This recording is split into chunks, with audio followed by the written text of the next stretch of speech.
Yang terhormat Bapak-Bapak, Ibu-Ibu, salam Pancasila.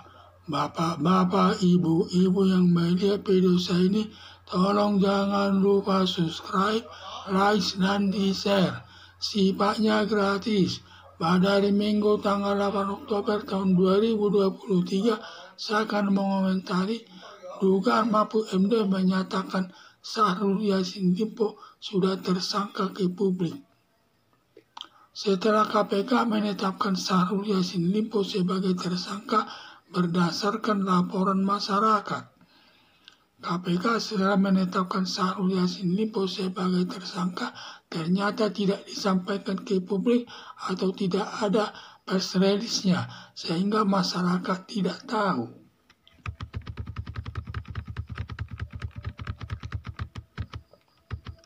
Lalu KPK melakukan penggeledahan rumah dinas Syahrul Yassin Limpo yang menyita puluhan miliar uang berupa uang rupiah dan uang asing serta 12 pucuk senjata api.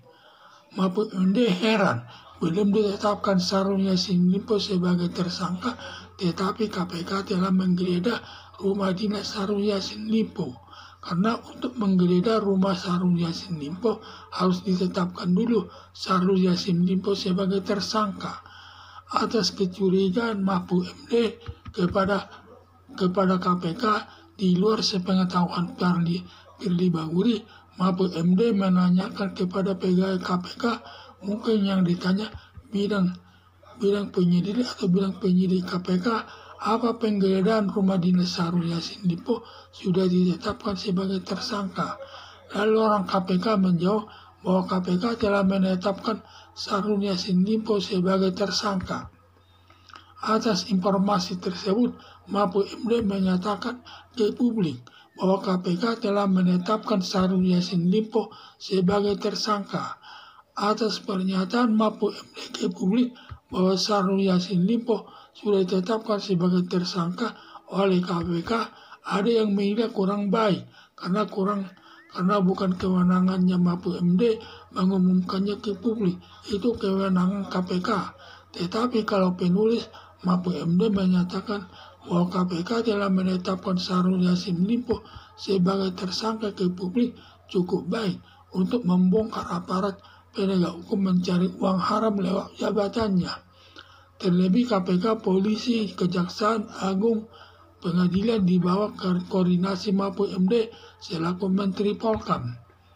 Karena setiap warga masyarakat wajib hukumnya kalau ada mengetahui aparat penegak hukum melakukan korupsi, perlu dilaporkan kepada yang berwajib baik secara langsung atau tidak langsung dalam berupa surat kalian sepanjang kasusnya benar, bukan karena keterangan palsu hanya untuk menjatuhkan seseorang dari jabatannya.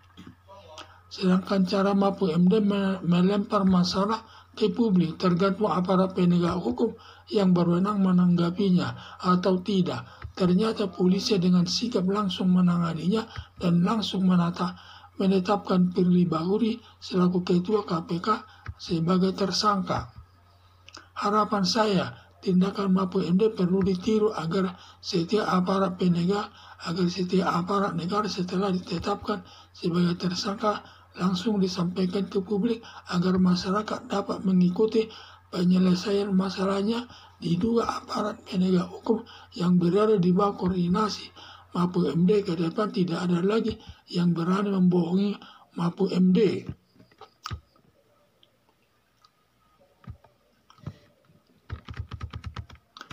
Setelah KPK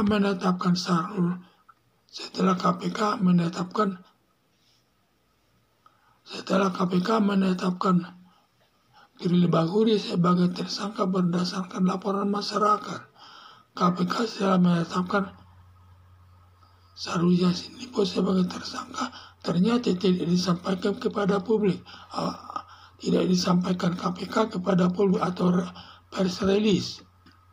Lalu KPK melakukan penggeledahan rumah dinas Syahrul Yassin Limpo yang menyita puluhan miliar uang berupa uang rupiah dan uang asing serta 12 pucuk senjata api.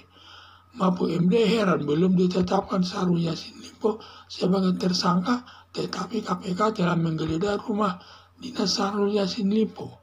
Karena untuk menggeledah rumahnya Syahrul Yassin Limpo harus ditetapkan dulu Syahrul Yassin Limpo sebagai tersangka.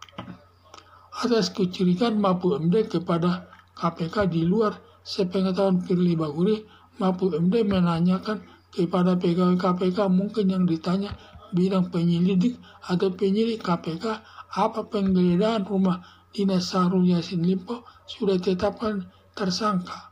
Lalu orang KPK menjawab bahwa KPK telah menetapkan Syahrul Yassin Limpo sebagai tersangka. Atas informasi tersebut, Mahfud MD menyatakan ke publik bahwa KPK telah menetapkan Syahrul Yassin Limpo sebagai tersangka. Atas pernyataan Mahfud MD ke publik bahwa Syahrul Yassin Limpo sudah ditetapkan tersangka oleh KPK, ada yang menilai kurang baik karena bukan kewenangan Mahfud MD mengumumkannya ke publik, itu kewenangan KPK. Tetapi kalau penulis Mahfud MD menyatakan bahwa KPK telah menetapkan Syahrul Yassin Limpo sebagai tersangka ke publik, cukup baik untuk membongkar aparat penegak hukum mencari uang haram lewat jabatannya. Terlebih KPK, polisi, Kejaksaan Agung, pengadilan di bawah koordinasi Mahfud MD selaku Menteri Polkam. Karena setiap warga masyarakat wajib hukumnya. Kalau ada pengetahuan aparat negara melakukan korupsi, perlu dilaporkan kepada yang berwajib, baik secara langsung atau tidak langsung, sepanjang kasusnya benar, bukan karena keterangan palsu, hanya untuk menjatuhkan seseorang dari jabatannya. Sedangkan cara Mahfud MD melempar masalah ke publik tergantung aparat penegak hukum yang berwenang menanggapinya atau tidak. Ternyata polisi dengan sigap langsung menanganinya dan langsung menetapkan Firly Bahuri selaku Ketua KPK sebagai tersangka.